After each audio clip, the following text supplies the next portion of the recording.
आदाब, आप देख रहे हैं खास बुलेटिन बिग एजेंडा। और बिग एजेंडा में आज बात होगी दिल्ली की किस तरह की सूरत बन रही है। दिल्ली में क्या नई सरकार बनेगी या फिर राष्ट्रपति शासन की तरफ बढ़ रही है दिल्ली? जी हां, तो बड़ी खबर यही है, दिल्ली में सियासी घमासान के बीच आम आदमी पार्टी और बीजेपी दोनों रणनीति बनाने में जुट गई है। केजरीवाल आज दफ्तर न जाकर लोकसभा चुनाव पर मंथन कर रहे हैं। आपके नेता और विधायक केजरीवाल के घर पहुंचे हैं। वहीं लोकसभा पर चर्चा लोकसभा चुनाव को लेकर चर्चा शुरू हो चुकी है। इधर बीजेपी दिल्ली में चुनाव की तैयारियों में मंथन कर रही है। केजरीवाल की असलियत जनता के सामने लाने के लिए बीजेपी रणनीति बना रही है।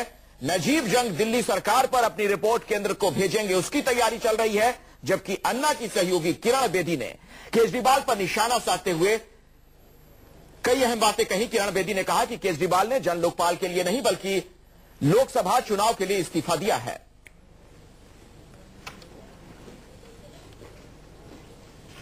तो तमाम तरह के सवालात खड़े हो रहे हैं। बड़ा सवाल यही है कि आखिर क्या होगा, दिल्ली की सूरत क्या होगी, दिल्ली की तस्वीर क्या नजर आएगी, क्या यहां पर राष्ट्रपति शासन लगेगा या फिर कोई नई सरकार बनने की सूरत नजर आती है। विधानसभा सस्पेंडेड एनिमेशन की मोड में जा सकती है। तमाम तरह के सवालात जब खड़े हो रहे हैं कि आखिर दिल्ली में क्या होने जा रहा है। आपको बता दें कि बहुत जल्द एलजी एक रिपोर्ट तैयार करके भेजेंगे और उसके बाद यह साफ हो पाएगा कि दिल्ली की सूरत क्या बन रही है, क्या होगा दिल्ली में। जैसा कि आप जानते हैं कि अरविंद केजरीवाल दिल्ली के मुख्यमंत्री इस्तीफा दे चुके हैं। तो दिल्ली की सियासत में आज बाहर से जितनी खामोशी नजर आ रही है, भीतर उतनी ही हलचल है। आम आदमी पार्टी हो या बीजेपी, दोनों पार्टियों के तमाम विधायक और नेता मंथन में जुटे हैं। सवाल उठ रहे हैं कि केजरीवाल ने इस्तीफा लोकपाल के लिए दिया या फिर लोकसभा चुनाव के लिए। केजरीवाल के इस्तीफे से उन्हें फायदा होगा, नुकसान होगा, इस पर भी हम बात करेंगे। लेकिन एक रिपोर्ट पहले आपको दिखाते हैं। कैबिनेट मीटिंग हुई थी, हमारी कैबिनेट ने मिलकर ये निर्णय लिया है कि हमारी सरकार आज इस्तीफा देती है। ये हमारा इस्तीफा है। खुले आसमान में खड़े समर्थकों के बीच केजरीवाल ने अपनी कुर्सी की शहादत का ऐलान जोर शोर से किया। ये हमारा इस्तीफा है। सरेआम कुर्बानी का ऐलान करने के बाद आज केजरीवाल बंद कमरे में देश की राजनीति पर कब्जा जमाने के लिए रणनीति बना रहे हैं। केजरीवाल आज घर में ही हैं और यहीं से अपनी अगली रणनीति बनाने में जुटे हैं। अरविंद केजरीवाल के इस्तीफे के बाद आज पहला दिन है। आज सुबह का आप नजारा इनके घर के बाहर का देख सकते हैं। अमूमन कमोबेश वैसे तो नहीं होती, लेकिन थोड़ा बदला हुआ नजारा है। तब बावजूद इसकी उम्मीद में कि कुछ लोगों से मुलाकात हो जाए, कुछ काम को हो जाए, लेकिन अभी तक जो हमें सूचना मिल रही है, अरविंद केजरीवाल अपने घर पे हैं और जैसे ही थोड़ा दिन चढ़ेगा कुछ और नेता आके यहाँ मुलाकात करेंगे। हो सकता पार्टी की स्ट्रेटेजी क्या होगी इसको लेकर वो मीडिया के सामने आए, जनता के बीच में जाए। कल शाम से शुरू हुई सियासी तूफान के बीच आज सियासत पर मंथन हर तरफ हो रहा है। लेकिन कल की तरह न शोर शराबा है और न समर्थकों की भीड़। बीजेपी के विधायक भी दिल्ली की सर्द सुबह में बैठक के लिए जमा हो गए और केजरीवाल के खिलाफ मोर्चा खोलने की तैयारी में जुट गए। तेजी से बदलते राजनीतिक घटनाक्रम के तहत क्या करेगी भारतीय जनता पार्टी? जिस तरीके से कल विधानसभा में अरविंद केजरीवाल ने एक संकेत दिया कि मैं इस्तीफा दे रहा हूं और उसके बाद बकायदा उन्होंने 8:30 बजे इस्तीफा भेज दिया लेफ्टिनेंट गवर्नर के पास। उसके बाद की बदली राजनीतिक परिस्थितियों में भारतीय जनता पार्टी ने सबसे पहले 11 बजे आज कार्यकर्ताओं के साथ साथ अपने बड़े नेताओं की भी मीटिंग बुलाई है। इसके बाद भारतीय जनता पार्टी को इंतजार इस बात का भी है कि लेफ्टिनेंट गवर्नर के यहाँ से क्या बुलावा आता है। केजरीवाल को कटघरे में खड़ा करने के लिए बीजेपी और कांग्रेस के नेताओं ने जुबानी तीर और तेज कर दिए हैं। लेकिन उससे पहले अन्ना की सहयोगी और पूर्व आईपीएस किरण बेदी ने ट्वीट के जरिए केजरीवाल को बेनकाब करने की कोशिश की। किरण बेदी ने सवाल उठाया कि इस्तीफा लोकपाल के लिए है या फिर लोकसभा चुनाव के लिए। बीजेपी ने केजरीवाल पर जनता को गुमराह करने और अपने वादों से भागने का आरोप लगाया है। जिस जिम्मेदारी से वो लोगों को असहाय छोड़कर मैं समझता हूं कि राष्ट्रीय राजनीति में कूदने के लिए चले गए हैं, लेकिन अब चाहे दिल्ली हो चाहे देश हो, जनता उनके सब कारनामे बहुत अच्छी तरह से समझ चुकी है। जन लोकपाल पर कांग्रेस को कटघरे में लाकर कुर्सी की कुर्बानी देने पर कांग्रेस खामोश नहीं रहना चाहती। कांग्रेस ने केजरीवाल को धोखा करने और लोकसभा चुनाव के लिए सियासी ड्रामे करने का आरोप लगाया है। और एक मौका दिया था, लेकिन केजरीवाल साहब को तो सरकार चलाने से कोई रुचि है नहीं, क्योंकि सकारात्मक काम न उन्होंने अपनी कभी जिंदगी में पूरा किया, न उनकी पार्टी का कोई उद्देश्य था। उनका तो सारा काम था एक नाटकीय तरीके से सरकार चलाना, जिसमें लोगों को बरगराना, उनका एक ज्यादा से ज्यादा विश्वास प्राप्त करना, काम करने से, जिम्मेदारी से भागने की तो उनकी पुरानी आदत है और वही आदत उन्होंने कल दोहराई है। केजरीवाल ने विधानसभा भंग करने के साथ ही राष्ट्रपति शासन लगाने की मांग की है। केजरीवाल पर निशाना हर तरफ से साधा जा रहा है। सभी सियासी दलों की बेचैनी अब सिर्फ केजरीवाल के खिलाफ हल्ला बोलने की है। उनका मकसद कभी नहीं है, जैसे और पार्टियां बाकी मुद्दों पे राजनीति करते हैं, ऐसी अरविंद केजरीवाल इस देश में जन लोकपाल पे राजनीति करना चाहते हैं और अगले 15-20 वर्ष करना चाहते हैं, 1-2 दिन में नहीं। अगर ये जन लोकपाल पारित हो जाता तो ये इस पे राजनीति खत्म हो जाती है उनकी। तो उनका मकसद ये है कि सिर्फ इस पे बवाल खड़ा किया जाए, इसमें ऐसा माहौल बनाया जाए कि भाई हमें हमारा सपोर्ट नहीं किया गया। दिल्ली में सियासी घमासान के बीच आम आदमी पार्टी ने एक बार फिर भ्रष्टाचार का मुद्दा उठाते हुए कांग्रेस और बीजेपी दोनों को निशाने पर लिया है। आम आदमी पार्टी एक बार फिर भ्रष्टाचार को अहम मुद्दा बनाते हुए चुनाव में उतरने की तैयारी कर रही है। जो मेजॉरिटी गवर्नमेंट का जो फैसला होता है, जो कैबिनेट का फैसला होता है, वो लेफ्टिनेंट गवर्नर पर पूरी तरीके से बाध्यकारी है। लेफ्टिनेंट गवर्नर उनकी एडवाइस को मानने के लिए बाध्य हैं। सरकार, कैबिनेट ने यह फैसला किया था और अपने इस्तीफे के साथ साथ इस बात साफ तौर पर कही थी कि असेंबली को डिसॉल्व करना चाहिए, यानी विधानसभा को भंग करना चाहिए। बीजेपी ने साफ कर दिया है कि वो दिल्ली में चुनाव के लिए तैयार है। अब दिल्ली के उपराज्यपाल केंद्र को अपनी रिपोर्ट भेजेंगे ताकि दिल्ली में राष्ट्रपति शासन और दोबारा चुनाव का रास्ता खुल सके। कुमार कुंदन, मोहित मल्होत्रा के साथ कुंदन सिंह, दिल्ली, न्यूज़ 24। तो तमाम मायने मतलब निकाले जा रहे हैं। अरविंद केजरीवाल ने जिस तरह से इस्तीफा दिया है और बड़ा सवाल यह है कि आखिर दिल्ली में अब क्या होगा, कोई नई सरकार बनेगी दिल्ली में या राष्ट्रपति शासन ही एकमात्र विकल्प है। इन तमाम पहलुओं पर हम चर्चा करेंगे, लेकिन देखिए किस तरह की प्रतिक्रियाएं मिल रही हैं। किरण बेदी की बात की जाए तो ट्विटर के जरिए जो बात उन्होंने कही है, इस्तीफा लोकपाल के लिए या फिर लोकसभा के लिए, और वाकई ये एक बड़ा सवाल है।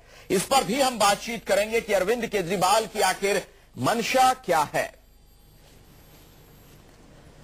और सीधे आपको लिए चलते हैं, हमारे साथ हमारे 3 संवाददाता इस वक्त जुड़ रहे हैं इसी खबर पर और ज्यादा जानकारी के साथ। बीजेपी दफ्तर से हमारे साथ कुमार कुंदन मौजूद हैं।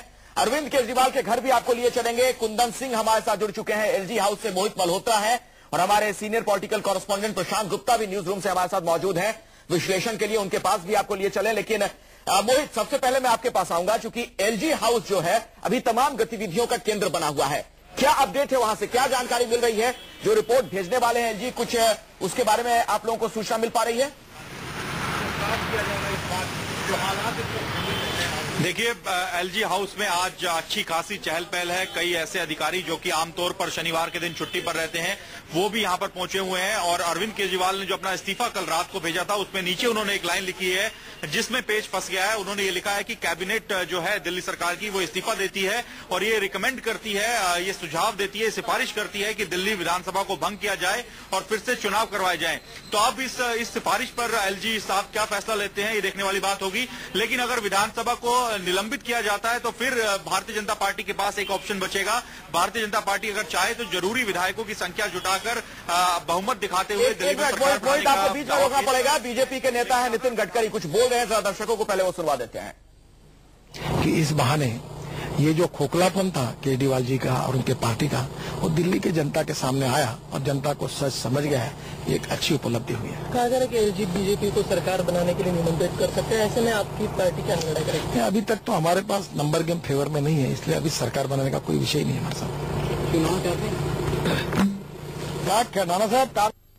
तो सरकार बनाने की संभावना को बीजेपी सिरे से खारिज कर रही है। हमारे साथ कुमार कुंदन बीजेपी दफ्तर से मौजूद है। कुमार, क्या जानकारी आपको मिल पा रही है? क्या मंथन, क्या कुछ वहां पर चल रहा है बीजेपी दफ्तर में?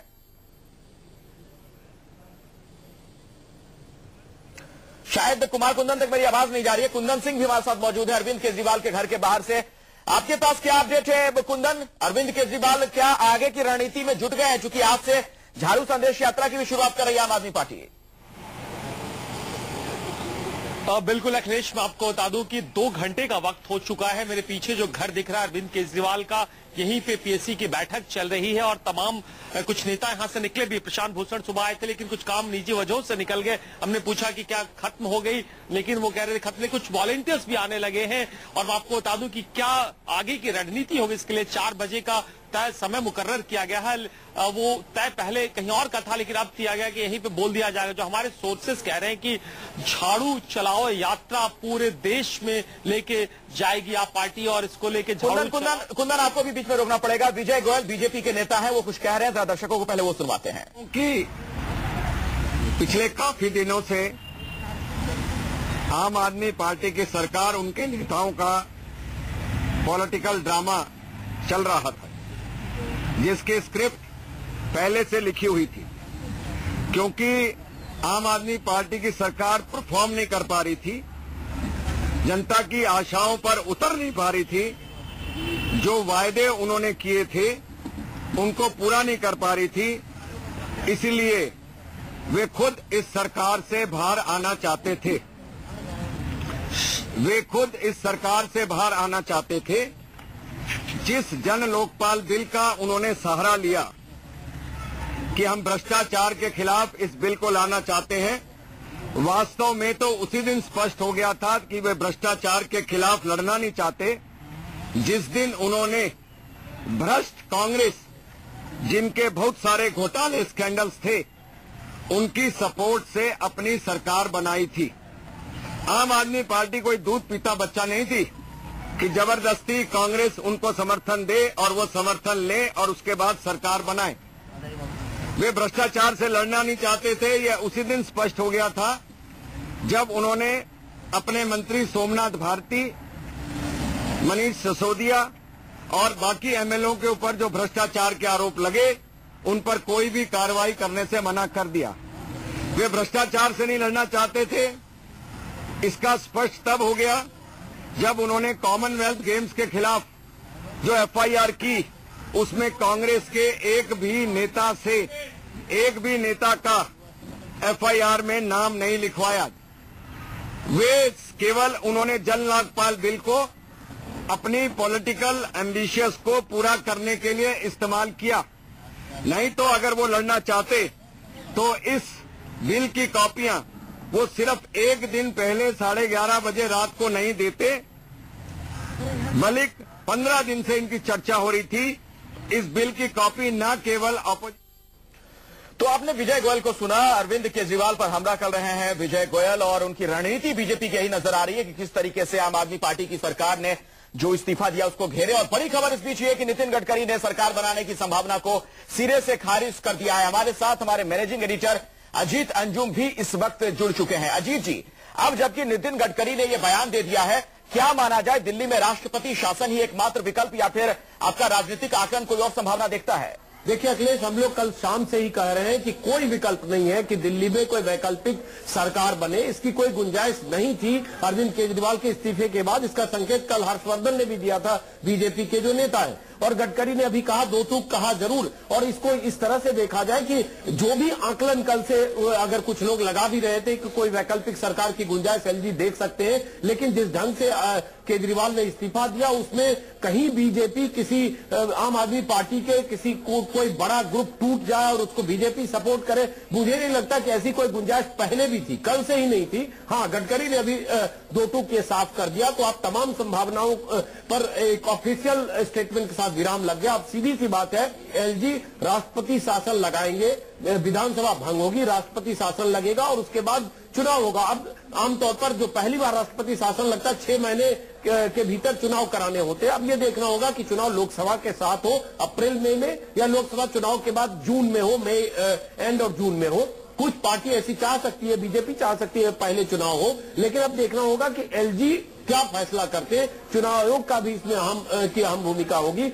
अब लेकिन इतना जैसा कि आपने कहा, उसका सीधा जवाब यह है कि दिल्ली में दोबारा चुनाव अब होना तय हो चुका है। अब तीनों पार्टियां इस गुना भाग में, इस जोड़ घटाव में लगेगी कि किसको कब चुनाव होने से फायदा हो और उसकी रणनीति क्या हो। एक बात और खास बात है, बीजेपी और कांग्रेस, कल से आप अखिलेश देखें, कोई पार्टी का कोई भी नेता ये नहीं कह रहा है कि जन लोकपाल पर उसको ऐतराज है। बार बार वो अरविंद केजरीवाल इस्तीफा देकर भाग गए, उनकी मंशा संदिग्ध थी, भ्रष्टाचार पर नहीं लड़ना चाहते थे। इसी मुद्दे पर दोनों पार्टियां केजरीवाल को घेरने की कोशिश करेगी और केजरीवाल जन लोकपाल पर दोनों पार्टियों को एक्सपोज। चलिए अजीत जी, मैं दोबारा आपके पास आऊंगा, लेकिन पहले जरा दर्शकों को मैं सुना देता हूं। नितिन गडकरी ने कैसे सिरे से खारिज किया कि बीजेपी कोई पहल करेगी सरकार बनाने के लिए। पालन करके तो बिल लाना चाहिए। जब गवर्नर ने उनको कहा फिर भी मैं लाऊंगा और संविधान के विरोध में निर्णय करूंगा, ऐसा तो नहीं हो सकता।